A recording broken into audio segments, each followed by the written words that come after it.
Okay, and then when I am planning to test that sensor, I need to test these two cables areas in their inside using these my tools, that one metallic pin take contact in here and second in here. And let's look closer. Okay, and then this my measurement happens so that I have two of these metallic pins and I have to connect these inside copper areas in that way, that one sensor in here and red one in that area. But it is difficult to do if I have only two fingers and hands, and that's I have to use my workbench, and this my workbench is in here.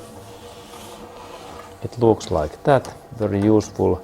And now I insert this my sensor in here, in that position, and then I compress that in this side in that way. Good.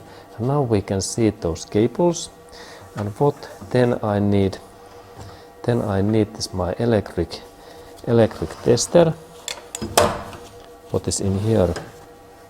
And this tester is important because using that tester I can measure this resistance, and this tester includes also these two cables. And first we check that our settings are okay. Okay, and first that cable must be in this COM place, and then that red one in this resistance. And then there is thing that I have to rotate that my switch to this just specific position.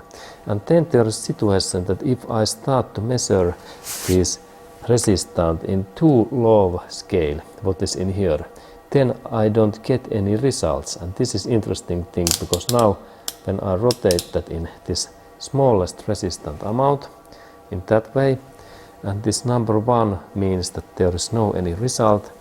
But then when I try to measure something, let's look, like in here, now I insert my workbench in here,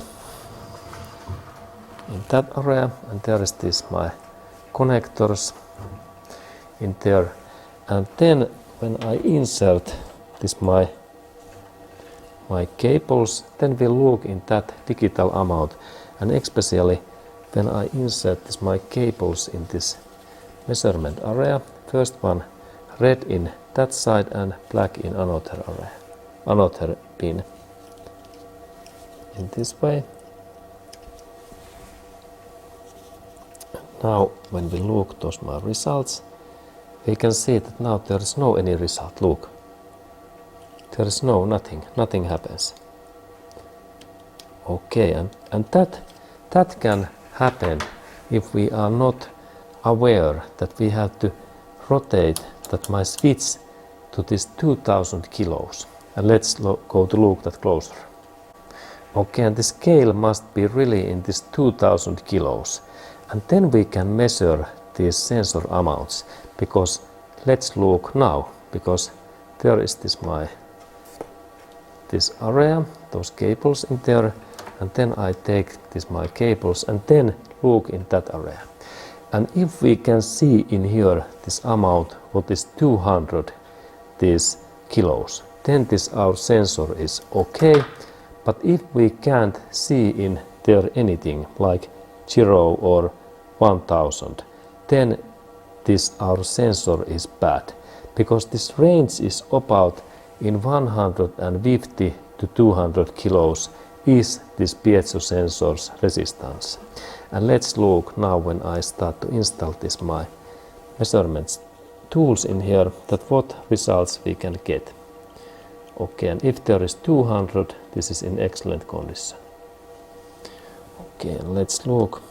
Now I insert my things in there, and what happens? What happens? And now we can see this amount, and it is 900, 19, and now it is 199, it is almost 200. and that means that now this my sensor is fine, and thumbs up my friend. And then when I do again this test,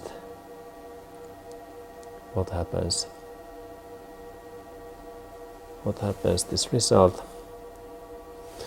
Now I need to take a little bit better contact, and now there is amount 199, what is almost 200, and excellent. That means that now this my sensor is fine and there is no any issues. And if you can get some another numbers like 1000 or 0 or 10, then we need to replace that our sensor. And in that way we have tested that the sensor is okay. And then, my friend, thumbs up if you like that video, and see you in next movie. Thank you. Okay, and then when we are installing the sensor back, it is my hand, there is important that we have to clean that another area, and there is the specific bolt, and then I clean also that area, and then I install this my sensor in there.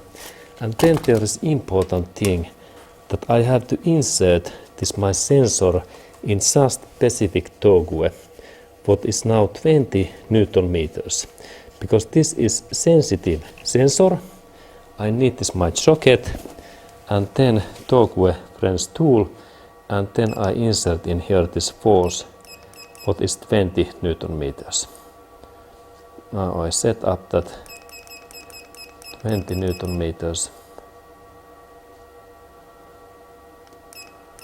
and then set, and now this force is okay, and then we can start to do this torque, and now I insert this my tool in here, and then we can look this my force amounts in here, and then when it is in 20 everything is fine, and let's then look this my force.